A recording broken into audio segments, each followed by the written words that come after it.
E eu convido a igreja, a amada igreja, a abrir no texto que é convidativo ao tema da nossa querida Junta de Missões Nacionais, que é em 2 Coríntios, capítulo 5. Por razões de exposição da palavra, eu vou trabalhar a partir do verso 11 e vou fechar a sessão no capítulo 6, versículo 2. 2 Coríntios, capítulo 5, do 11 até o capítulo 6, verso 2. Verso 3, melhor dizendo. Que é onde Paulo ele vai fechar uma sessão. Ele está trabalhando essa carta, nos constrange, julgando nós isto. Um morreu por todos, logo todos morreram. E ele morreu por todos, para que os que vivem não vivam mais para si mesmos, mas para aquele que por eles morreu e ressuscitou. Assim que nós daqui por diante a ninguém conheçamos segundo a carne, e se não conhecemos deste modo, e assim se alguém está em Cristo, a nova criatura, e as coisas antigas já passaram, e eis que tudo se fez novo. Ora, tudo provém de Deus, que nos reconciliou consigo mesmo por meio de Cristo e nos deu o ministério da reconciliação, a saber que Deus estava em Cristo reconciliando consigo o mundo, não imputando aos homens as suas transgressões, e nos confiou a palavra da reconciliação. De sorte que somos embaixadores em nome de Cristo, como se Deus exortasse por nosso intermédio. Em nome de Cristo, pois, rogamos que vos reconcilieis com Deus. Aquele que não conheceu o pecado, ele o fez pecado por nós, para que nele fôssemos feitos justiça de Deus. E nós, na qualidade de cooperadores com ele, também vos exortamos a que não recebais em vão a graça de Deus, porque diz: eu te ouvi no tempo da oportunidade e te socorri no dia da salvação. Eis agora o tempo sobremodo oportuno, eis agora o dia da salvação, não dando nós nenhum motivo de escândalo em coisa alguma, para que o ministério não seja censurado. A grande ideia desse texto, e eu gostaria de pensar com os irmãos, é tanto a mensagem do Evangelho quanto as nossas motivações ministeriais precisam estar em harmonia com o padrão estabelecido por Deus. Eu vou repetir, esse texto que nós acabamos de ler vai dar a grande ideia. Tanto a mensagem do Evangelho quanto as nossas motivações ministeriais precisam estar em harmonia com o padrão estabelecido por Deus. A Toyota, em janeiro de 2023, lançou um comercial com a seguinte pergunta: o que te move? É a ideia de um mundo melhor? A liberdade para ir em qualquer lugar? Talvez a tranquilidade de poder confiar em alguém? A verdade é que somos movidos por várias razões. E no site dos psicólogos, Berrini nos informa que o que nos move, o ser humano, pode ser um sonho, uma paixão, um objetivo claro, são coisas que fazem com que nos movamos para alcançá-los. Várias coisas podem nos servir de estímulo para percorrer o caminho até alcançarmos o que estamos buscando. Esses estímulos geralmente são a alegria e o bem-estar, que o encontro com determinadas pessoas nos proporcionam. A determinação para alcançar aquele objetivo proposto no trabalho, o pensamento positivo de que o sonho está próximo de ser alcançado, a família que construímos, a casa que conseguimos, enfim, pagá-la. Talvez tudo isso te mova, mas muitas são as razões que nos movem. Mas para o cristão, nós veremos o que movia o apóstolo Paulo. E aqui do capítulo 1 até o capítulo 7, ele está descrevendo justamente o que move o seu coração. Paulo, ele está trabalhando isso e a gente vai poder pensar, consequentemente, no que deveria nos mover as nossas motivações ministeriais enquanto cristão. E a primeira motivação que Paulo lista é essa: o temor ao Senhor. O temor ao Senhor. No verso 11 a 12, ele vai dizer: e assim conhecendo o temor do Senhor, persuadimos os homens e somos cabalmente conhecidos por Deus. O que está acontecendo? Paulo, ele escreve uma carta muito pesada aos Coríntios, que é a primeira carta. Na sua segunda carta, ele ainda continua, mas com um tom mais ameno. Ele vai trabalhar essas questões de que haviam superapóstolos naquela região, adentrando a igreja, e que foi uma igreja que não foi plantada por eles. E Paulo, ele está se defendendo e também dando a sua motivação. Paulo, ele vai dizer o temor ao Senhor. Paulo, ele vai mostrar 3 razões também, ou motivações, para persuadir as pessoas. Pregar o evangelho, plantar igrejas. Paulo estava sendo questionado quanto às suas motivações do coração. Diziam que ele fazia por dinheiro.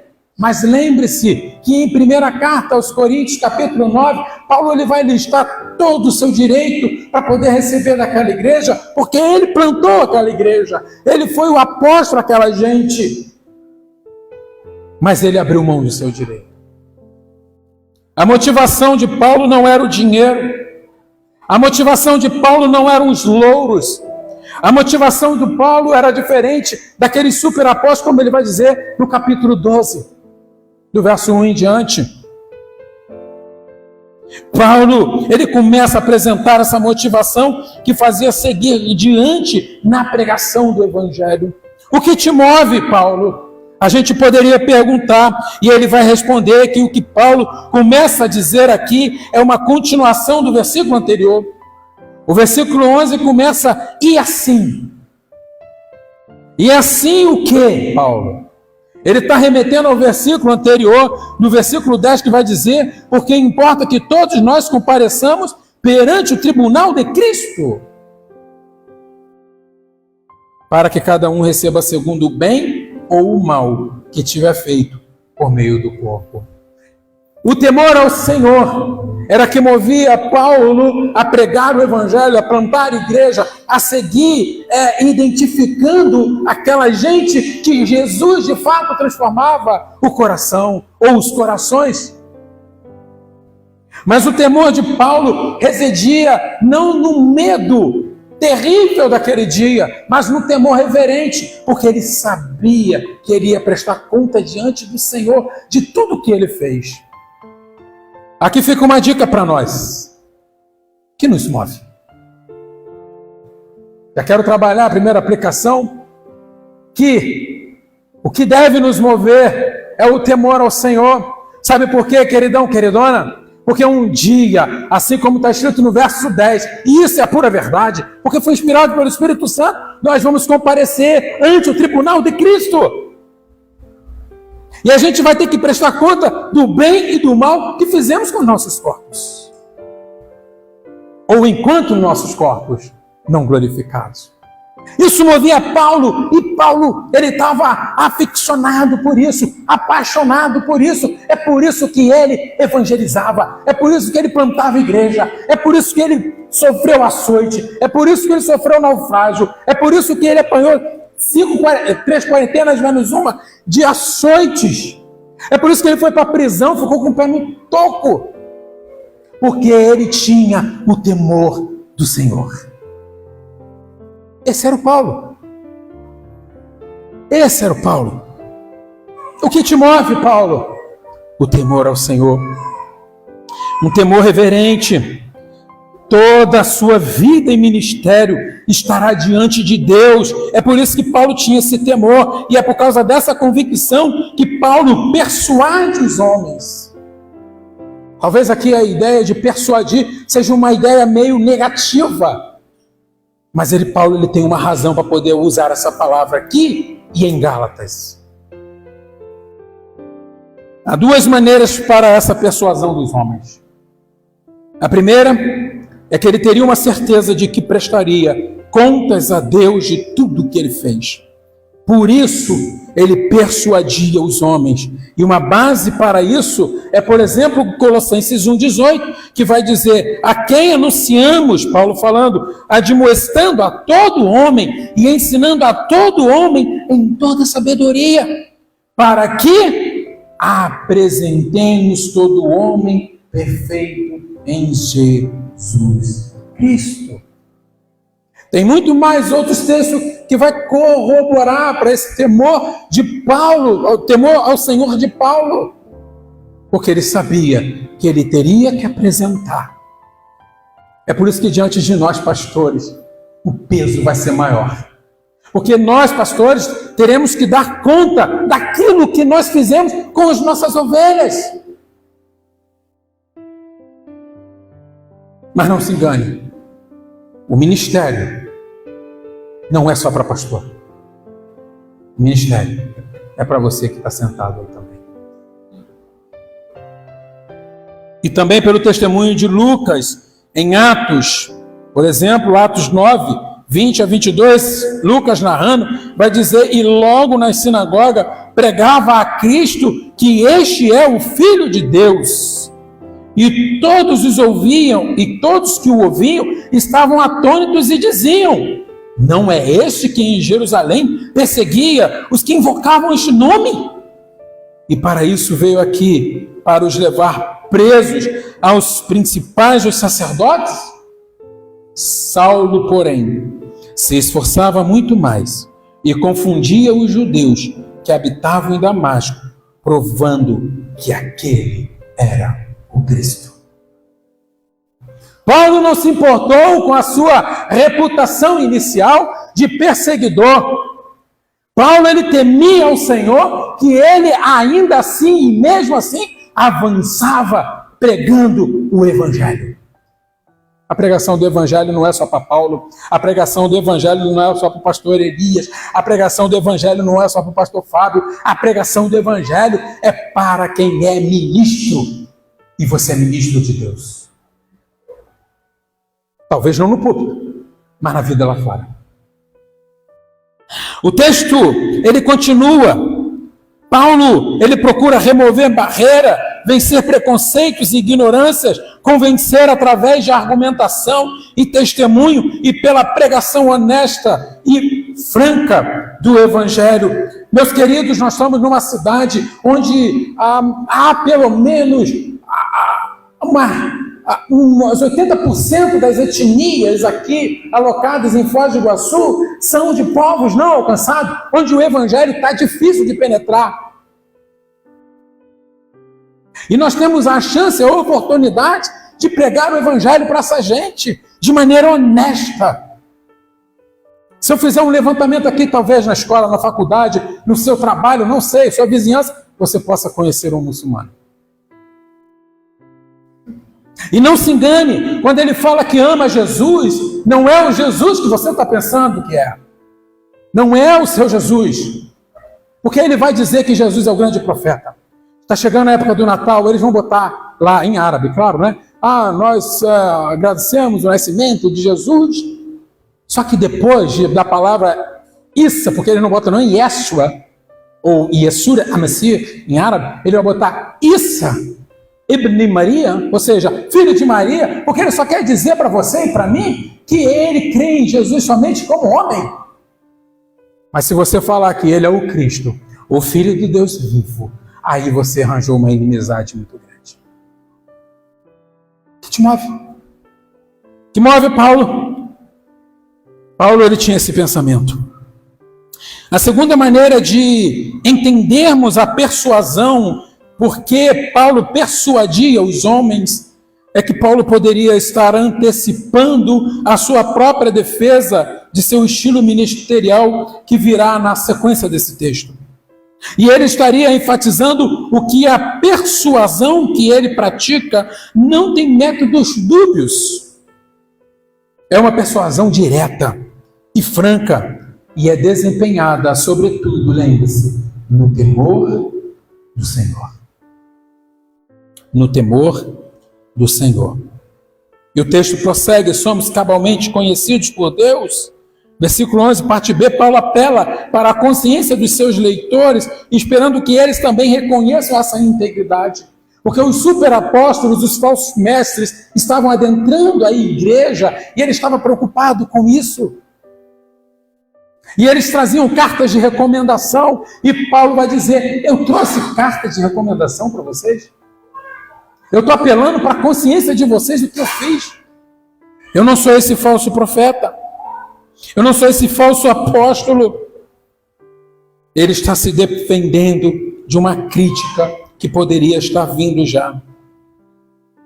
Paulo, ele passa 3 anos com essa gente, plantando igreja. Essa gente conhecia Paulo. Mas quando os falsos mestres adentraram a igreja, parece que eles se cegaram. Eles se esqueceram do ensino que Paulo tinha transmitido. E olha que foi a igreja que ele mais ficou, gente. Ele ficou por 3 anos com aquela igreja. Mas o quanto problema Paulo enfrentou. É só você ler 1 Coríntios e ler 2 Coríntios. Você vai ver o tom das cartas de Paulo. O versículo 12. O que estava acontecendo aqui? Parece que Paulo estava sendo criticado tanto pelo método quanto pelos motivos. Por essa razão ele apresenta essa defesa. Havia chegado em Corinto, como eu já tinha falado, o superapóstolo com as suas cartas de recomendação, capítulo 3, verso 1, dizendo ser de ascendência judaica, capítulo 11, verso 22, suas experiências estáticas e visionárias, capítulo 12, verso 1, e os sinais apostólicos que desempenhavam, capítulo 12, do 11 ao 13. E Paulo então está se defendendo disso. Eu não fiz nada disso, gente. Eu só fui ter convosco e plantei a igreja. O segundo ponto, ou a segunda motivação que Paulo lista nesse capítulo, é o amor de Cristo. Verso 13 ao verso 15. Olha o verso 13. Porque se enlouquecemos é para Deus, e se conservamos o juízo é para vós outros. Essa expressão, ela pode parecer meio estranha para nós, mas essa expressão ela pode ser entendida como uma resposta às acusações de que Paulo estava sendo louco. E se ele estava sendo louco, porque a pregação do evangelho é loucura para os homens. Percebam? Tal como o seu mestre Senhor Jesus, como fora acusado de loucura por causa do seu zelo inquebrantável no seu ministério, Marcos 3, 21, nos fortalece essa ideia. E porque o seu ensino ofendia os seus ouvintes, João 10, 20. Ainda que ele, Paulo, estivesse louco, isso seria apenas por fidelidade a Deus na pregação do evangelho. Se você tiver que ser reportado como louco, que seja reportado como louco por pregar fielmente a palavra do Senhor e por amor a Cristo. E o verso 14, se aqui tem embaixada, vai lembrar: o amor de Cristo nos constrange. O sentido básico do verbo sinectio, que é constranger, pressionar, trata-se de uma pressão que objetiva não o controle da pessoa, mas a ação. É uma força muito mais motivacional do que direcional. E por estar no presente se torna mais uma pressão lançada contra Paulo. O que Paulo está querendo dizer aqui, que o amor de Cristo me constrange, é o fato de que este amor faz com que ele se mova na direção do outro para pregar o evangelho. É isso que Paulo está dizendo. E esse constrangimento dá a ideia também não só esse movimento, mas é como se ele fosse lançado até eles. O que te move? O que nos move? O que move a igreja brasileira? Talvez seja até triste pensar nisso. É o reconhecimento do amor de Cristo demonstrado em sua morte por todos nós que serve de motivação ao ministério de Paulo. Paulo entendeu isso. E ele quer que a sua igreja de Corinto entenda isso. E ele quer que a terceira igreja batista de Foz entenda isso. E ele quer que todas as igrejas do Brasil e do mundo entendam isso. Esse amor sacrificial de Cristo faz com que Paulo haja de forma em que o seu zelo e fidelidade ao Senhor precisa ser excepcional. Consegue compreender? Paulo tinha um zelo, um amor tão grande. E ele entendia esse amor de Cristo que constrangia ele, que ele fazia coisas de modo excepcional para Deus. Agora cá para nós. É triste pensarmos isso porque eu também passo por isso. Às vezes fazemos as coisas para Deus de modo meio que de lado. E não nos imbuímos desse verdadeiro amor de Cristo por nós que nos constrange a fazê-lo com maestria, com excepcionalidade. Esse era Paulo. Esse era Paulo que estava nos ensinando isso. O que motivava Paulo não era uma ideia vaga da boa vontade de Cristo. Não era isso. Mas era o fato real de que ele morreu por todos.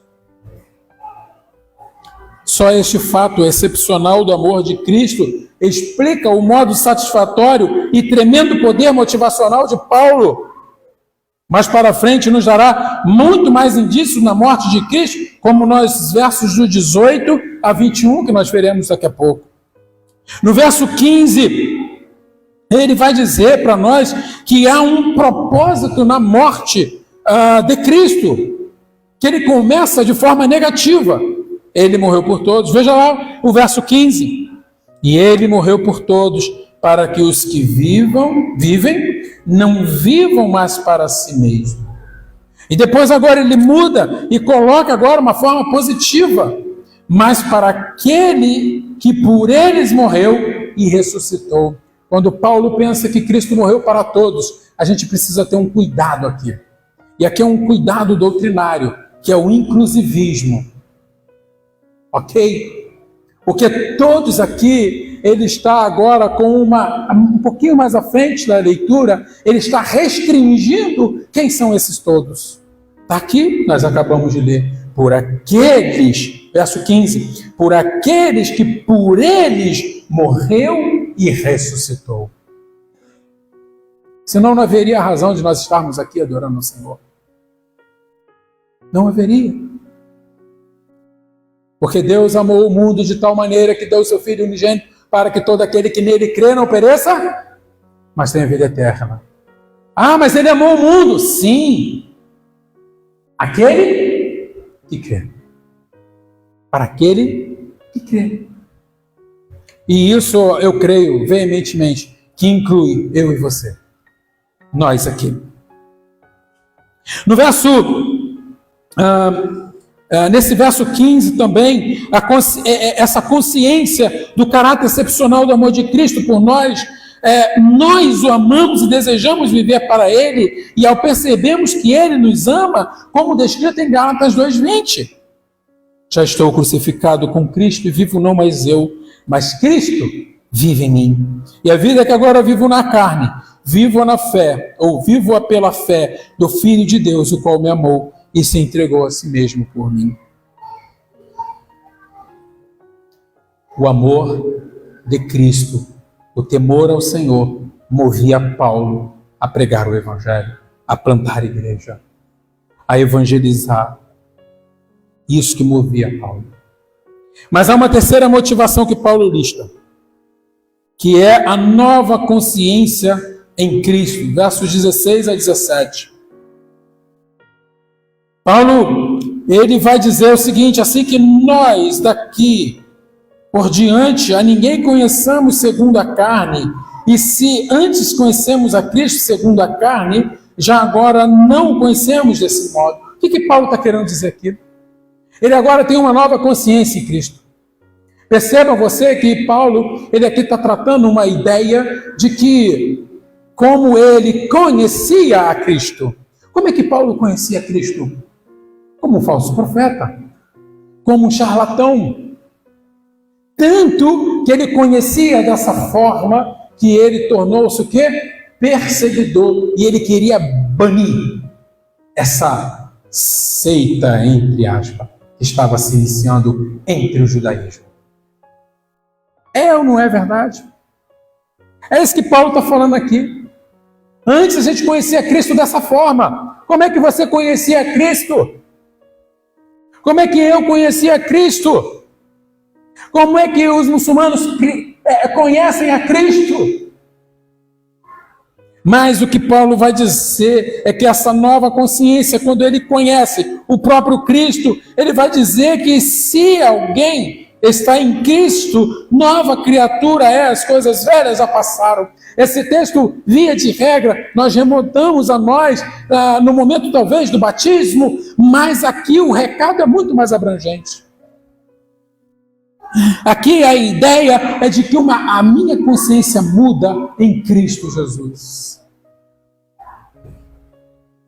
A sua consciência já mudou em Cristo?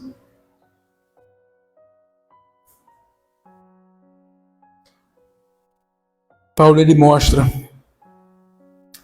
que quando somos alcançados pela graça do Senhor, a nossa consciência muda.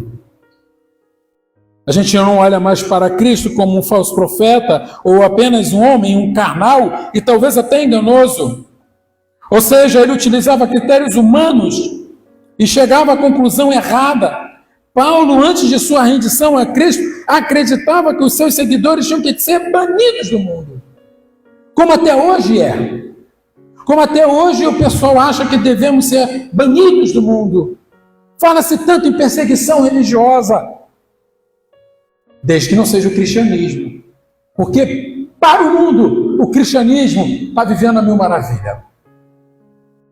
Mas se você sair daqui talvez e para o sertão nordestino, você vai sofrer uma perseguição religiosa.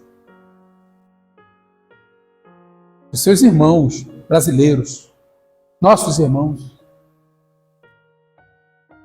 Talvez não precise ir muito lá para o outro lado do Atlântico, no Oriente Médio, talvez, Sudeste Asiático, para ser perseguido. Você pode ser perseguido aqui dentro. Mas agora Paulo, ele tem uma nova percepção de Cristo. Aqui, aquele que faz nova todas as coisas, a quem todos os homens devem ser chamados a prestar obediência pela fé. Agora ele reconhece uma outra forma. Aqui no verso 17, o grego, na forma literal, vai dizer que quem está em Cristo é nova criação. Às vezes na tradução está criatura, mas o grego é criação. Sabe o que isso significa, queridão, queridona? Que eu e você, quando somos alcançados pela graça, a nossa consciência já é da nova criação. Eu não sou pentecostal não, mas eu me arrepio, irmãos. Eu me arrepio porque isso daqui é real. Você já faz parte da nova criação. Você não tem mais nada a ver com esse mundo. E aliás, Paulo vai falar sobre isso também. Há uma novidade de vida e isso tudo é ato de Deus. Paulo, ele está dando tapa com luva de pelica. Tem esse ditado. Paulo está fazendo isso com a igreja. Paulo não pega mansinho, não. Aqui ele está pegando leve. Mas a primeira carta ele pega bem mais doído e pesado. Mas não vou parar nessa terceira motivação, porque Paulo ainda lista aqui uma quarta motivação. O Evangelho, verso 18 ao capítulo 6, verso 3. Paulo, a partir de agora, ele começa a abordar as questões ministeriais. Antes que você possa se assustar com essa palavra ministerial e achar, isso não é para mim, e eu não vou ouvir, deixa eu dizer uma coisa para você, é para você também. Não é só para pastor ou para missionário, mas é para você também. Paulo, ele começa a abordar essa questão, e o verso 18, em todas as versões disponíveis, exceto a árabe, traz em sua tradução: tudo isso, porém, provém. Tudo isso provém. Tudo isso o quê? Nós estamos diante de uma carta. Tudo isso que eu acabei de falar. Temor ao Senhor, o amor de Cristo. Tudo isso faz parte ou provém de Deus. Essa nova consciência em Cristo, ela também provém de Deus.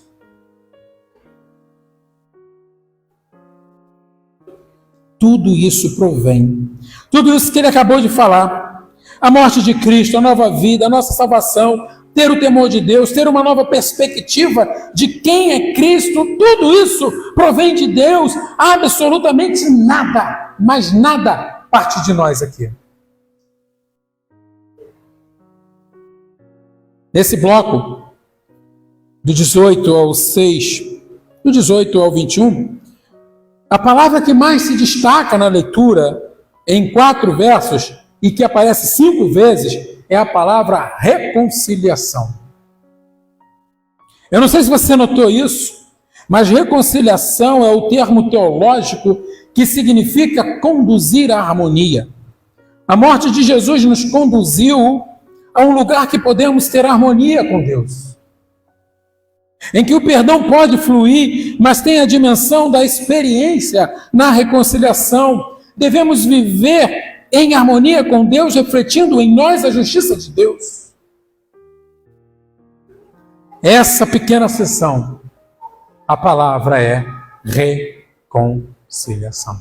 E quando você pensa em reconciliação, você pensa naquilo que foi desfeito. Por exemplo, um casal que acabou de brigar.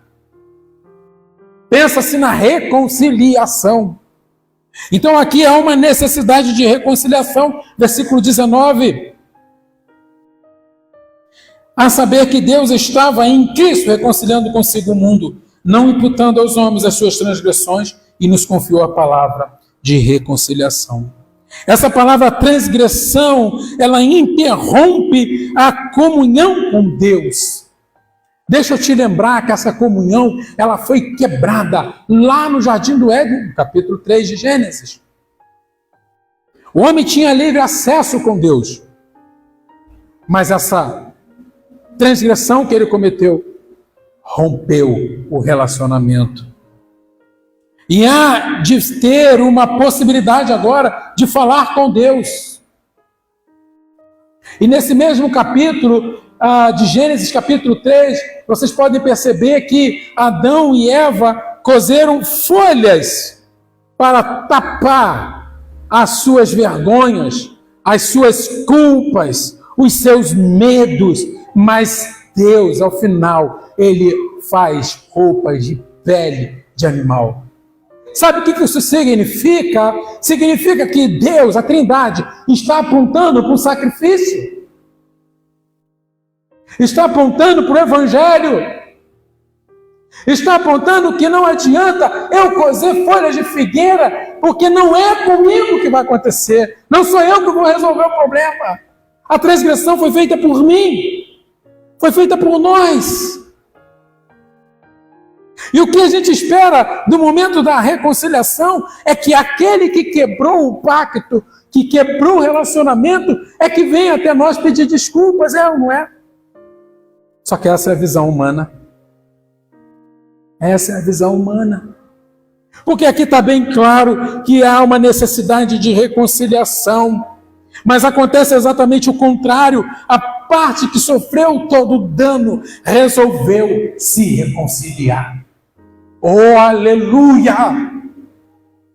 Porque se dependesse de mim, eu estaria ainda no inferno.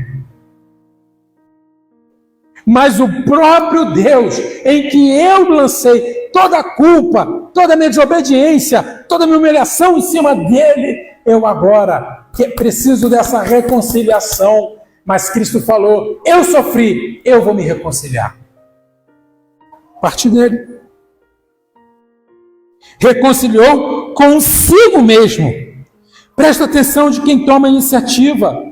A parte ofendida é que está buscando a reconciliação, porque o amor veio da parte ofendida. O próprio Cristo é que nos procurou. Você não ama a Cristo porque você acha ele bonzinho, bonitinho? Não!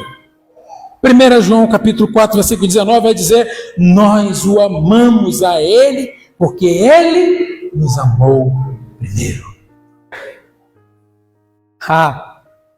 Não parte de nós. Deixa Deus moldar a mensagem do Evangelho, moldar a sua cabeça, a minha cabeça, o meu coração. Na verdade, nós é que precisamos dele. Não é ele que precisa de nós. Nos versículos 18, parte B, 19a, vai dizer que por meio de Cristo, ele estava reconciliando consigo o mundo, e a única maneira do homem ser reconciliado com Deus é por meio de Cristo. Presta atenção. O texto é claro. Deus estava em Cristo, reconciliando consigo todas as coisas. Deus estava em Cristo. A parte ofendida.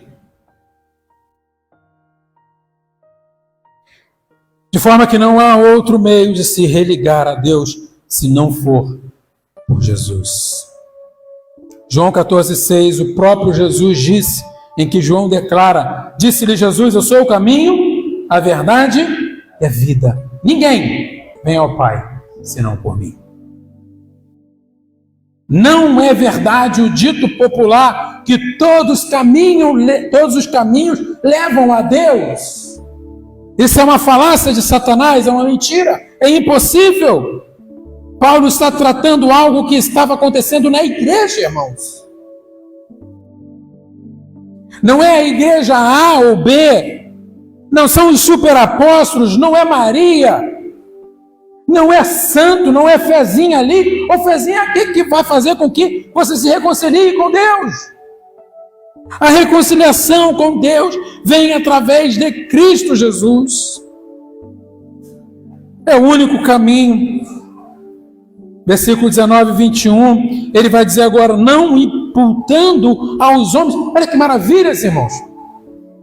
Olha o que Deus estava fazendo em Cristo, por mim e por você.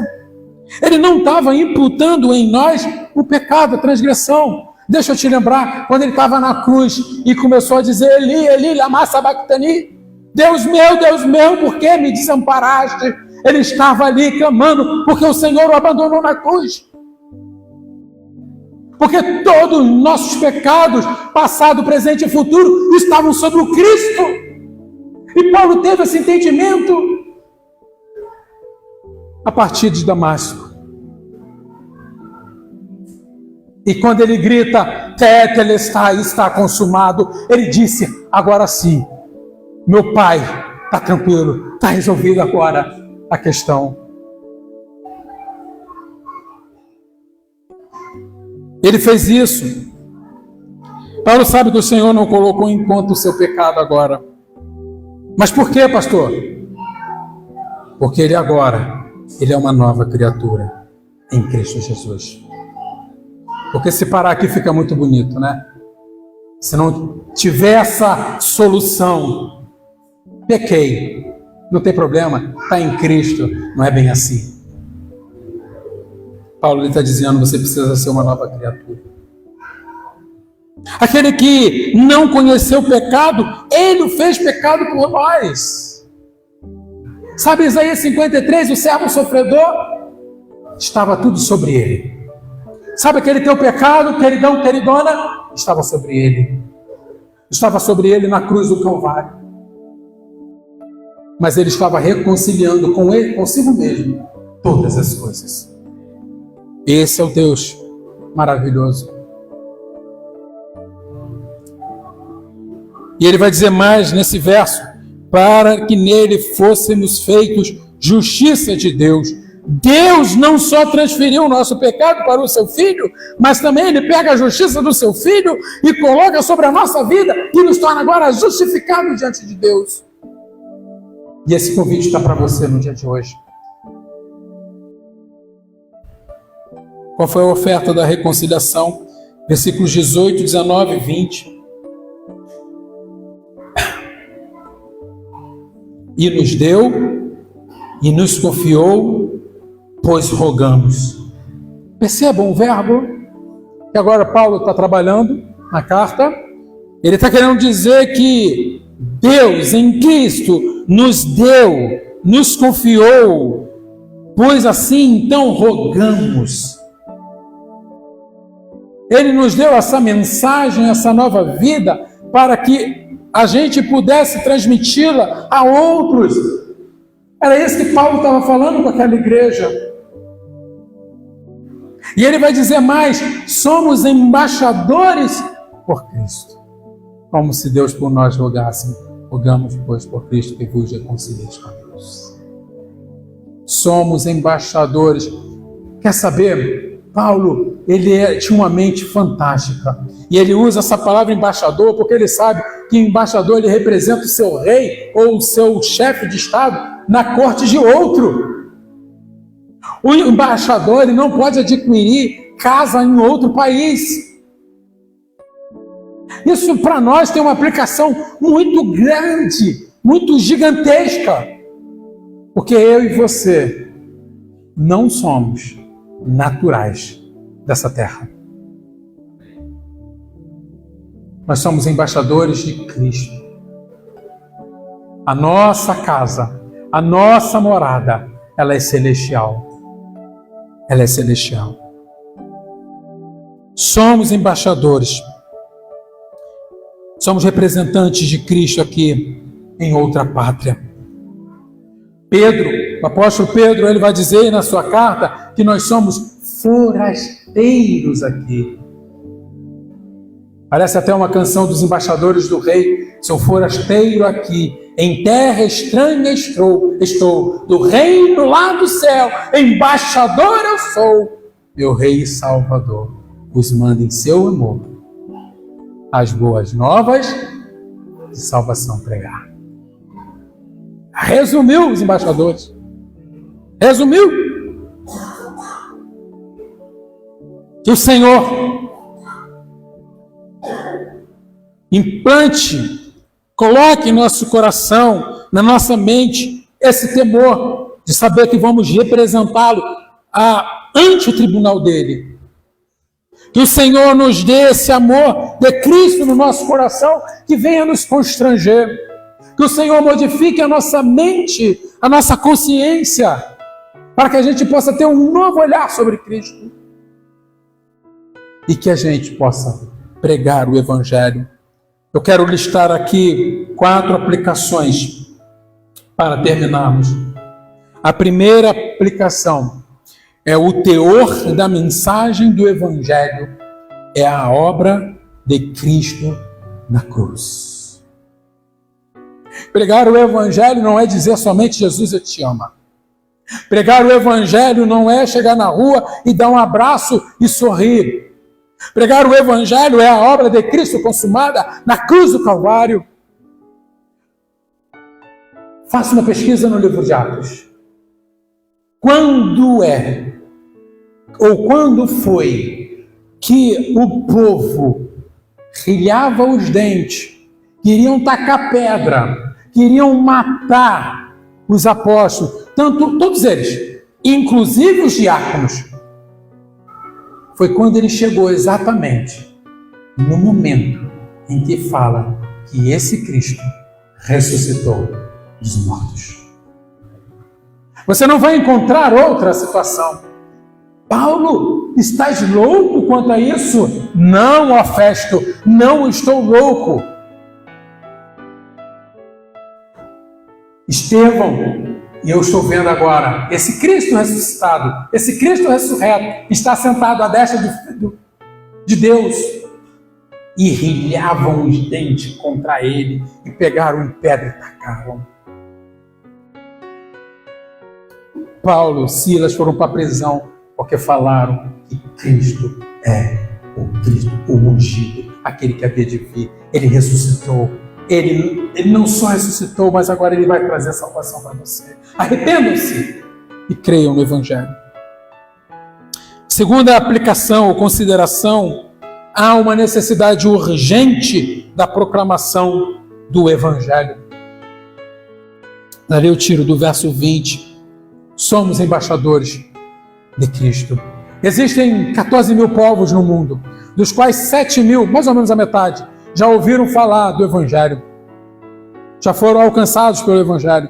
Mas existem pelo menos 7 mil povos hoje que não são alcançados, que ainda não ouviram falar de Jesus Cristo. Desses 7 mil, 3.492 mais ou menos, são povos não alcançados e não enganjados. Sabe o que é isso?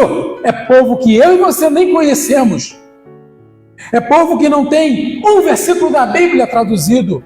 É povo que não tem um cristão orando. É povo que não tem um cristão orando entre eles. A pregação do Evangelho é urgente. A gente vê Jesus transforma. Eu creio nisso, você crê nisso, mas tem muitos que não creem. Quem vai levar? Quem vai pregar? Só o pastor da igreja? Não. Ele não pode estar em todos os lugares. Mas você pode estar. Você pode ser a extensão da terceira igreja batista de Foz do Iguaçu, em Foz do Iguaçu e no mundo. Terceiro, nós temos o ministério da reconciliação. Essa gente está perdida. Essa gente está querendo ir para o céu. E eu vou falar uma coisa para você. O muçulmano que está aqui, bem pertinho, a comunidade islâmica que está crescendo aqui, que acabou de chegar, mais 2.000 aí do Líbano. Olha, eu quero dizer para você o seguinte, eles têm sede de Deus, eles são tementes a Deus. Porém, eles não entendem a justiça de Deus, que é Cristo Jesus. Romanos 10. Nós temos esse ministério, o ministério da reconciliação, que a gente precisa pregar àquele que está lá fora, pregar para aquele vizinho, pregar para o teu familiar que ainda não se reconciliou com Deus. De alguma forma ou de outra, todos buscam essa reconciliação com Deus. E você precisa ser o agente de reconciliação. Precisa mostrar as boas novas aqui. Está descrita aqui na palavra. E em quarto, eu não falei do desenvolvimento da exposição do texto de 2 Coríntios 6, de 1 a 3, que eu li. Vai ficar sem falar, pastor? Não. E eu quero terminar aplicando esses dois perigos para serem evitados na nossa vida. Ele vai dizer, não receba em vão a graça de Deus. Isso aqui é um cuidado para a igreja de Corinto. Significa que eles agora estavam, a partir daquele momento, rejeitando a oferta do Evangelho. Ouvir o Evangelho não significa que você precisa responder a esse convite. Olha o verso 1. E nós, na qualidade de cooperadores, não só embaixadores, mas cooperadores com Ele, Cristo, também vos exortamos que não recebais em vão a graça de Deus.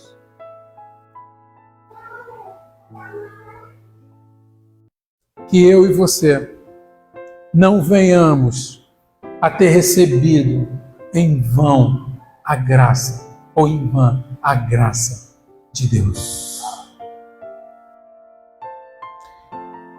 E também, o texto continua, e não postergue Não coloque para frente a graça de Deus. Verso 2. Porque ele diz, ele vai citar Isaías: eu te ouvi no tempo da oportunidade e te socorri no dia da salvação. Eis agora o tempo sobremodo oportuno, eis agora o dia da salvação. O que Paulo está querendo dizer com isso? Ele está querendo dizer: olha, se você ouviu o evangelho, não rejeite, não deixe para depois, não postergue, não deixe para o futuro. Sabe por quê? Porque eu e você não temos o controle da nossa vida, nem por um minuto. Reconcilie-se com Deus agora mesmo. Se você entrou nessa igreja hoje e não foi reconciliado com Deus, este é o momento oportuno. Você precisa se reconciliar com Deus, porque o dia de amanhã nós não saberemos. Existe uma música do cantor cristão que vai dizer: ao findar o labor desta vida, qual será no futuro o teu lar? Para pensar nisso. Não postergue. Não saia dessa igreja sem antes comentar e falar com o pastor: pastor, eu quero me reconciliar com o Senhor, porque eu entendi o que Cristo fez por mim. E que o Senhor nos abençoe. Em nome de Jesus. Amém. Amém.